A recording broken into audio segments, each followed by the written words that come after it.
Hello, and welcome to Let's Talk Procurement, the only show you need to master the art of procurement. Let's go. Hello, and welcome back to Let's Talk Procurement. I am Luke 1, the host, and usually with me is Luke 10, but he is currently in Turkey getting a nice little Turkish bath, so he's left me on my own today.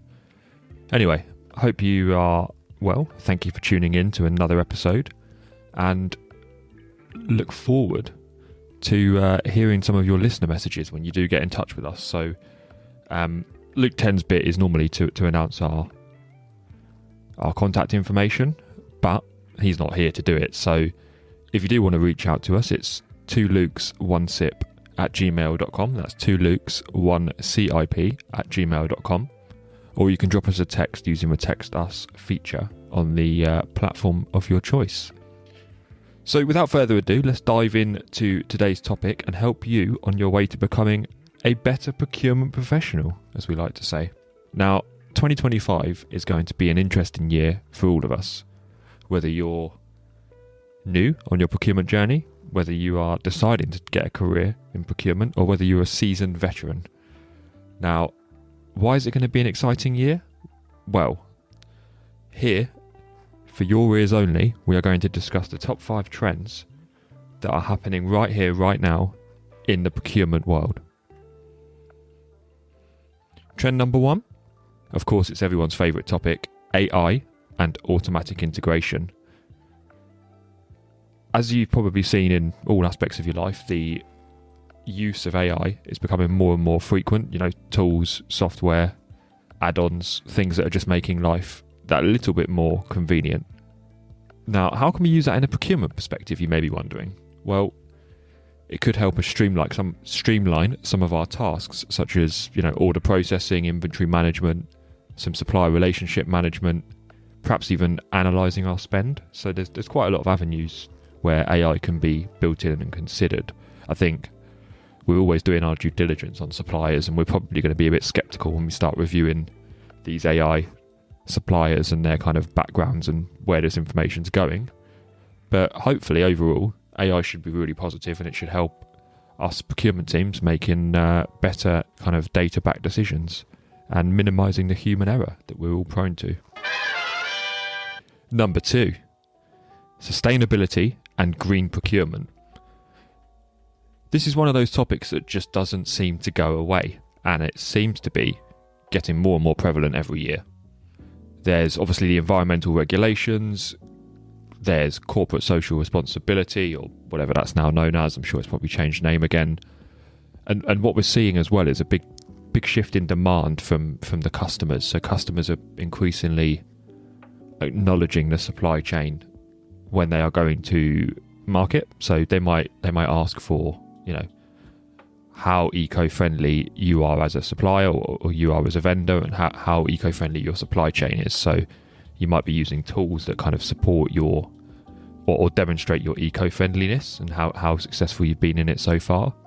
But I think now more than ever, there is definitely a preference for suppliers that are being considerate for the materials they are using. And this is definitely a shift, because the kind of old mentality was that if you are eco, then you are burning costs, so eco equals expensive, but that's not necessarily the case anymore. Number 3, of course, it's slightly technological, and it is the use of blockchain. So blockchain is definitely on my radar for 2025. And I think what we're noticing is that blockchain has the potential to improve transparency, traceability and security across transactions within supply chains. It can potentially enhance the visibility of the goods as they are moving through the supply chain, and potentially reduce fraud. Now, I'm still fairly skeptical on this, but I think it's being brought into the industry, it's being brought into the economy, and it's definitely something we need to read up on and kind of get equipped with. Number 4, supplier collaboration. Now, supplier collaboration's always been around, but for 2025, I think it's going to be a very hot topic, a nice little buzzword. You see CEOs, directors constantly asking for strategic relationships within the supply chain, because those are the ones that are building those collaborative relationships with kind of a strong competitive advantage coming out of them, and shifting away from transactional relationships with a lot of suppliers where possible. And is this a good thing? I think so. I think it helps steer win-win negotiations. It really helps foster positive working environments, and us as procurement professionals benefit from it because we don't necessarily have to go and beat the supplier down for a discount. We can have more of a think session and work jointly. And the fifth and final topic, trend for 2025, is the growth of data-driven procurement decisions. So a lot of systems and tools that we have access to are still heavily reliant on manual input, on spreadsheets, on kind of data that might have missing bits of information, and not really giving us everything that we need.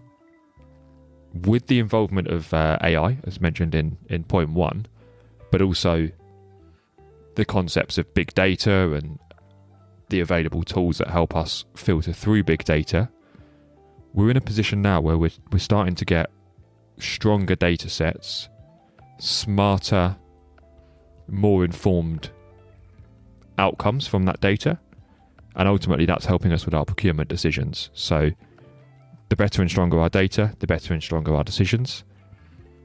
And we might actually find that the data can be used to help forecast our demand a little bit better, help us optimize our inventory, and potentially identify savings, which is what we all want to do, right?